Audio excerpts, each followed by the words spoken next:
Hello दोस्तों, स्वागत है आपका सोशियोलॉजी क्लासेस के हमारे यूट्यूब चैनल पे।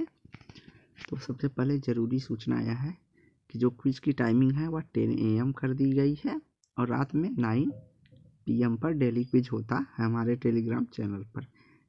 अगर आपने ज्वाइन नहीं किया है तो आपको इस वीडियो के डिस्क्रिप्शन बॉक्स में टेलीग्राम लिंक मिल जाएगा। तो आइए देखते हैं आज का पहला प्रश्न। निम्नलिखित में से कौन सा एक सामाजिक समस्या है? महामारी, पागलपन, भूकंप या अस्पृश्यता। तो राइट आंसर हो जाएगा डी कि अस्पृश्यता जो है बहुत बड़ी सी एक सामाजिक समस्या के रूप में देखी जाती है। इसके अलावा धर्म, भाषा, प्रजाति, जाति, क्षेत्रीयता आदि के आधार पर भेदभाव भी किए जाते हैं। जातिवाद, भाषावाद, अस्पृश्यता, प्रांतिक सांप्रदायिकता, ये सब जो है सामाजिक समस्या के अंतर्गत शामिल किए जाते हैं। महामारी तथा पागलपन जो है एक चिकित्सीय समस्या है और तथा जो भूकंप है वह प्राकृतिक समस्या की श्रेणी में आता है। अगला है बेरोजगारी श्रम बाजार की वह दशा है जिसमें श्रम शक्ति की पूर्ति कार्य करने के स्थानों की संख्या से अधिक होती है। यह किसने परिभाषित किया है? एलियट एवं मैरिल ने, कार्ल पिब्राम, R.K. मर्टन या I.C. ब्राउन। तो यहाँ आंसर जो हो जाएगा कार्ल पिब्राम। पिब्राम का कथन है कि जो बेरोजगारी है वह बाजार में वह दशा है कि अगर काम करने के 5 स्थान हैं तो उसके लिए जो श्रम या मजदूर लेबर हैं वह 10 उपलब्ध हैं, तो इसमें 5 लोग बेरोजगार हो जाएंगे। तो ऐसी स्थिति को इन्होंने बेरोजगारी कहा है। अगला है व्यापार में गिरावट अथवा आर्थिक तंगी एवं मुद्रास्फीति की वजह पनपने वाले बेरोजगारी को क्या कहा जाता है? जब व्यापार में गिरावट, उतार चढ़ाव होता है तो ऐसी रूप में वजह से कौन सी बेरोजगारी होती है? व्यक्तिपरक बेरोजगारी, अकस्मात बेरोजगारी, चक्रीय बेरोजगारी या मौसमी बेरोजगारी। तो इसका राइट आंसर हो जाएगा चक्रीय बेरोजगारी कहा जाएगा, क्योंकि जो व्यापार होता है उसमें कभी लाभ कभी हानि होता रहता है या प्रक्रिया चलता रहता है, तो इसे चक्रीय बेरोजगारी कहा गया है। अगला है भारत में प्रचंड बेरोजगारी पाई जाती है औद्योगिक क्षेत्र में, कृषि क्षेत्र में, व्यापारिक क्षेत्र में या सेवा क्षेत्र में। तो यार राइट आंसर जो हो जाएगा वह हो जाएगा बी, कृषि क्षेत्र में। प्रचंड बेरोजगारी के अंतर्गत वह लोग नियोजित प्रतीत होते हैं जिनके पास भूखंड होता है और जहां उन्हें काम मिलता है। प्रायः कृषिगत काम में लगे परिजन होते हैं। अगर किसी काम को 5 लोगों की आवश्यकता है तो वहां पर अगर 8 या 10 लोग कार्य कर में लगे होते हैं जो कि अतिरिक्त है, जो कि 5 लोगों द्वारा किए गए योगदान में बढ़ोतरी नहीं करते हैं। यदि 3 लोगों को हटा दिया जाए तो खेत में उत्पादन में कोई कमी नहीं आएगी। यह अतिरिक्त जो 3 लोग होते हैं इस तरह से बचेंगे, उन्हें ही प्रचंड बेरोजगार कहा जाता है, अर्थात उनके पास काम नहीं है इसलिए वह खेतों में कार्य कर रहे हैं। अगर 5 लोगों का कार्य है और परिवार में 10 लोग हैं, अगर इनके पास कार्य नहीं है तो वह भी खेतों में काम करेंगे, तो यह जो बचे हुए लोग हैं उसी को प्रचंड बेरोजगारी कहा गया है।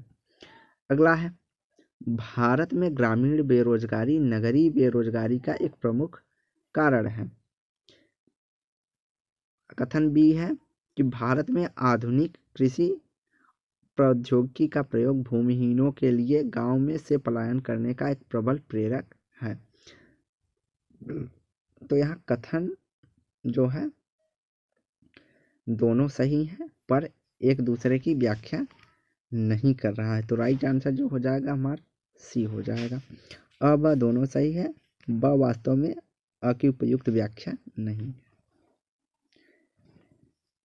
अगला है निर्धनता ऐसे जीवन स्तर के रूप में परिभाषित किया जा सकता है जिसमें स्वास्थ्य और शरीर संबंधी दक्षता नहीं बनी रहती, अर्थात व्यक्ति बीमार रहता है। तो यह परिभाषा किसने दी है?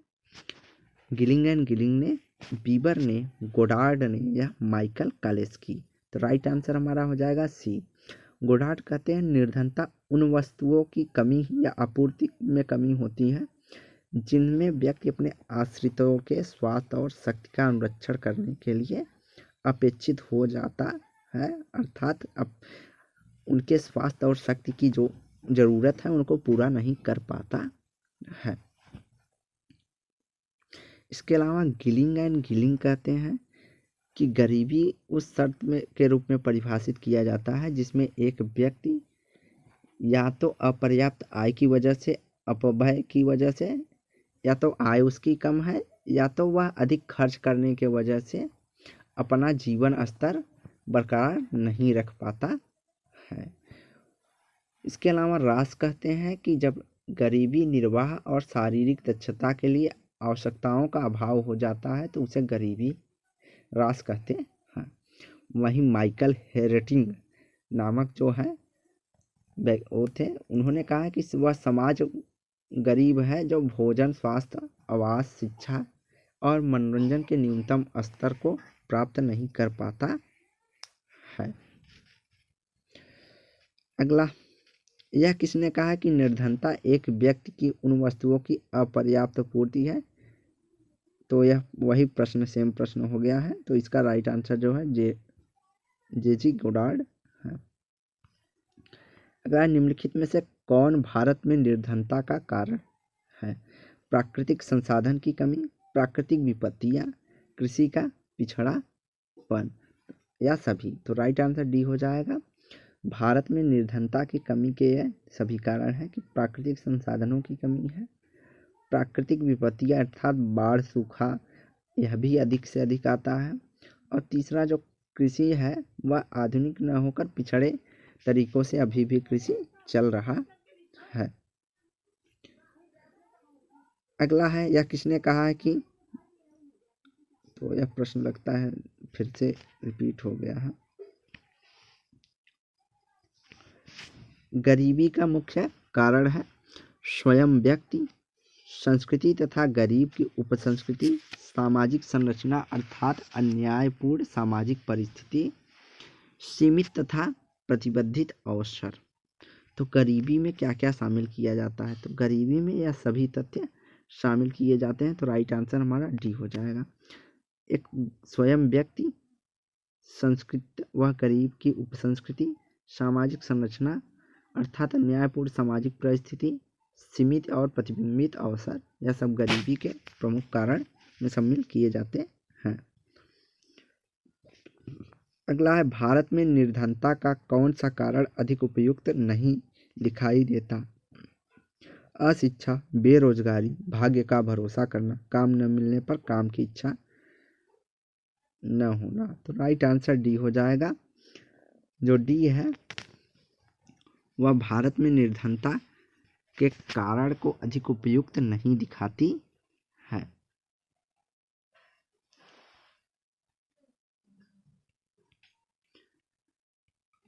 अगला है, प्रश्न यहाँ पर बार बार रिपीट हो गए हैं।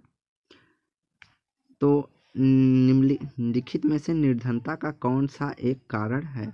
अशिक्षा, जनसंख्या वृद्धि, बेरोजगारी, या उपयुक्त सभी? तो राइट आंसर डी हो जाएगा, सभी। अशिक्षा, जनसंख्या वृद्धि, बेरोजगारी, ये सभी निर्धनता के कारण हैं। अगला है, नशा मुक्ति केंद्र निम्नलिखित में से कौन सी सुविधाएं प्रदान करता है? परामर्श, मेडिकल सहायता, यौगिक आसन, या सभी? तो राइट आंसर डी हो जाएगा। नशा मुक्ति केंद्र में व्यक्तिगत परामर्श, समूह परामर्श, मेडिकल सहायता, यौगिक आसन आदि सुविधाएं उपलब्ध होती हैं। अगला है, भारत में मद्यपान की समस्या ने निम्नलिखित में से समाज के किस वर्ग का सबसे अधिक प्रतिकूल रूप से प्रभावित किया है? तो जो मद्यपान या शराब या नशा है वह किस वर्ग को अधिक प्रभावित अर्थात उल्टा प्रभावित करता है? धनी वर्ग को, पर्यटक वर्ग को, मेहनतकश वर्ग को, या विद्यार्थी वर्ग को? तो यहाँ राइट आंसर हो जाएगा मेहनतकश जो वर्ग है वह अधिक शराब का सेवन करते हैं।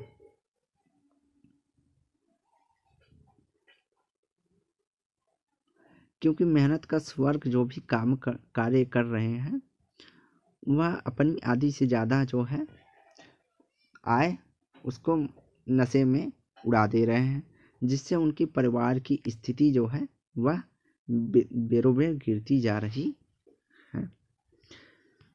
अगला है, किसने कहा कि मद्यपान अनियंत्रित पीना है? W.C. Reckless, W. Roger, E. Johnson, E. बोगार्ट्स। तो राइट आंसर जो हो जाएगा वह हो जाएगा ए। इन्होंने कहा कि मद्यपान जो है अनियंत्रित पीना है। इनका मानना है कि व्यवहार विचलन उन समस्याओं का अध्ययन तथा उनके नियंत्रण की विधि या खोज जो असामाजिक जैसे कृत्य, वेश्यावृत्ति, आत्महत्या, मादक द्रव्य व्यसन सेवक आदि जैसे आपराधिक व्यवहार जो को जन्म देता है, इसमें प्रमुख योगदान करता है। अपराध की प्रमुख केंद्रितता या अध्ययन की रुचियां हैं। तो इन्होंने कहा जो मद्यपान होता है वह तमाम प्रकार की समस्याओं को करता है। एक तरह से इन्होंने कहा कि जो व्यवहार विचलन होता है वह इन समस्याओं को जन्म देता है। अगर कहीं पर कठोर नियंत्रण की विधि होती है उस कारण भी समाज में अकृत्य, आत्महत्या, मादक द्रव्य व्यसन आदि भी शामिल होता है। जैसे कि बॉस का ऑफिस में अधिक नियंत्रण होने के कारण कई जो है वर्कर वह अपना शराब पीकर टेंशन या प्रेशर को कम करने की कोशिश करते हैं। अगला है, LSD किस प्रकार का मादक पदार्थ है? उत्तेजक मादक पदार्थ, निश्चेतक मादक पदार्थ, अवसाद मादक पदार्थ या भ्रांतिजन मादक पदार्थ। तो LSD जो है इसे भ्रांतिजनक मादक पदार्थ माना जाता है या भ्रमोत्पादक माना जाता है। इसके अंतर्गत व्यक्ति चीज़ों को उनके वास्तविक रूप में न देख सुनकर उनके नए तरीके में देखता सुनता है, या इसे कहते हैं इल्यूजनेशन हो जाएगा, हैलुसिनेशन कहते हैं इंग्लिश में।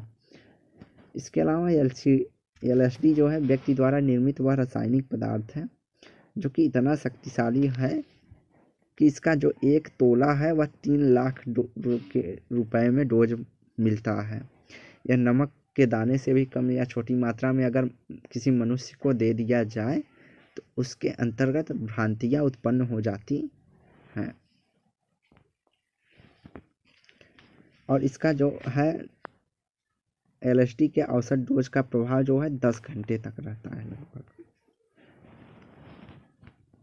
अगला प्रश्न है कि एक मद्यपी के नशे की अवस्थाओं को अवरोही क्रम में चिन्हित करें, अर्थात कौन सा नशा कितना ज़्यादा करता है? उपनैदानिकी, भ्रांति, उत्तेजना, जड़ता या अधिमूर्छा। उपनैदानिकी, जड़ता, उत्तेजना, भ्रांतिजन या अधिमूर्छा। उपनैदानिकी, उत्तेजना, भ्रांति, जड़ता या अधिमूर्छा, या उत्तेजना, उपनैदानिक, भ्रांति, जड़ता या अधिमूर्छा। तो यहाँ राइट आंसर जो हो जाएगा कि अवस्थाओं का जो क्रम है वह होगा उपनैदानिकी, उत्तेजना, भ्रांति, जड़ता या अधिमूर्छा। तो इसको प्रस्तुत करने का श्रेय किसे जाता है? एमिल बोगन करके एक समाजशास्त्री हैं जिन्होंने अपराध और इन तथ्यों की अध्ययन किया है। इन्होंने लिखा अपनी पुस्तक द ह्यूमन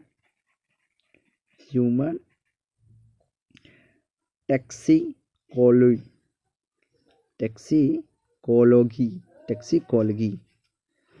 ऑफ एल्कोहल। तो द ह्यूमन टैक्सोलॉजी ऑफ एल्कोहल में इन्होंने अपनी नशे की अवस्थाओं के बारे में पूर्ण स्मृति भ्रम होने का बताया है, जिसका क्रम है उपनैदानिकी, उत्तेजना, भ्रांति, जड़ता और अधिमूर्छा। तो पुस्तक को एक बार याद करेंगे, द ह्यूमन टैक्सिकोलॉजी ऑफ एल्कोहल। अगला है, मादक द्रव्य व्यसन का प्रमुख लक्षण है? द्रव्य लेते समय अधिक इच्छा की या आवश्यकता तथा उसे किसी भी तरीके से प्राप्त करना, मात्रा डोज बढ़ाने की प्रवृत्ति, द्रव्य के प्रभाव पर मनोवैज्ञानिक व शारीरिक निर्भरता। तो राइट आंसर जो हो जाएगा डी हो जाएगा सभी। नशे की स्थिति में क्या होता है कि पहले तो एक बार ले लिए तो उसे बार बार लेने की इच्छा होगी, उसके बाद उसका डोज बढ़ाने की इच्छा होगी, इसके बाद धीरे धीरे वह शराब के जो प्रभाव हो जाता है, आकार नियंत्रित और निम्न स्तर व्यवहार करने लगता है। उसके बाद नशे की स्थिति में किए गए कृत्य को वह याद नहीं रखता, अर्थात भूल जाता है। सुबह से ही शराब पीना प्रारंभ कर देता है। तो यह जो है नशे के कुछ प्रमुख लक्षण हैं। अगला है धार्मिक विश्वासों के आधार पर जिस प्रथा के रूप में वेश्यावृत्ति को प्रोत्साहन किया गया है इसे कहते हैं रखैल परंपरा, देवंगना परंपरा या देवदासी परंपरा या फिर नियोग परंपरा। तो यहाँ राइट आंसर जो हो जाएगा वह होगा देवदासी परंपरा। देवदासी का अर्थ होता है देव की दासी। भारत में सबसे पहले देवदासी परंपरा के अंतर्गत धर्म के नाम पर स्त्रियों का यौन शोषण संस्थागत रूप में किया जाता था। देवदासी परंपरा संभवतः 6वीं शताब्दी के मध्य शुरू हुई थी। यह माना जाता है कि इसका जो है अधिकांश पुराण में ही काल में ही लिखे गए हैं। जो इस देवदासी परंपरा के बारे में लिखा गया है वह पुराण में। और देवदासी शब्द का जो प्रथम बार प्रयोग कौटिल्य ने अपने अर्थशास्त्र में किया था, इसमें देखने को मिलता है। इसके अलावा मत्स्य पुराण, विष्णु पुराण, अन्य धार्मिक श्रेष्ठों में इस शब्द का उल्लेख मिलता है। तो वेश्यावृत्ति को आर्थिक लाभ हेतु अवैध संबंध बनाना व्यवसाय के रूप में देखा जाता है और इसे सामाजिक प्रतिष्ठा प्राप्त नहीं होती, अर्थात समाज के लिए यह एक हीन कृत्य माना जाता है वेश्यावृत्ति को। अगला है सर्वप्रथम वेश्यावृत्ति का उल्लेख किस ग्रंथ में मिलता है? अर्थशास्त्र में, उपनिषद में, पुराण में या मनु स्मृति में? तो यहाँ राइट आंसर जो हो जाएगा वह ए हो जाएगा, अर्थशास्त्र, अर्थात कौटिल्य का जो अर्थशास्त्र है उसमें वेश्यावृत्ति का उल्लेख मिलता है सर्वप्रथम। अगला, भारत में प्रथम नियमित जनगणना किस वर्ष की गई थी? 1911, 1931, 1981 या 1980? जो नियमित जनगणना की गई थी सर्वप्रथम वह 1981 में की गई थी। किसके समय? Lord Mayo. किसके समय? Lord Mayo. लॉर्ड मेयो के समय में।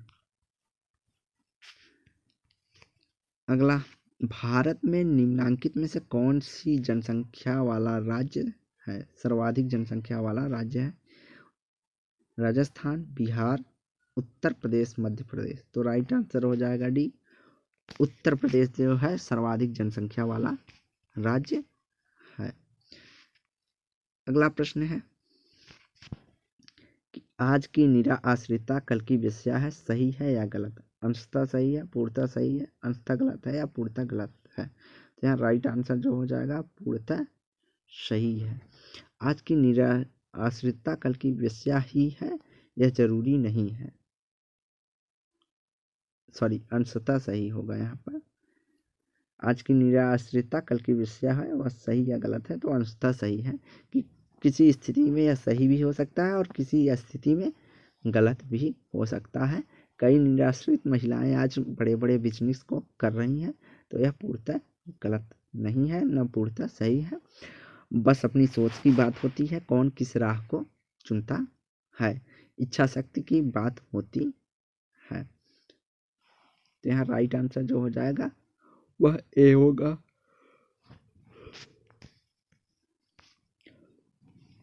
भारत की जनगणना 2011 के अनुसार सबसे अधिक जनसंख्या वाला राज्य है महाराष्ट्र, राजस्थान, बिहार या उत्तर प्रदेश? तो राइट आंसर जो हो जाएगा डी, उत्तर प्रदेश। तो आज की वीडियो यहीं समाप्त करते हैं। वीडियो को लाइक एंड शेयर करें, चैनल को सब्सक्राइब करें।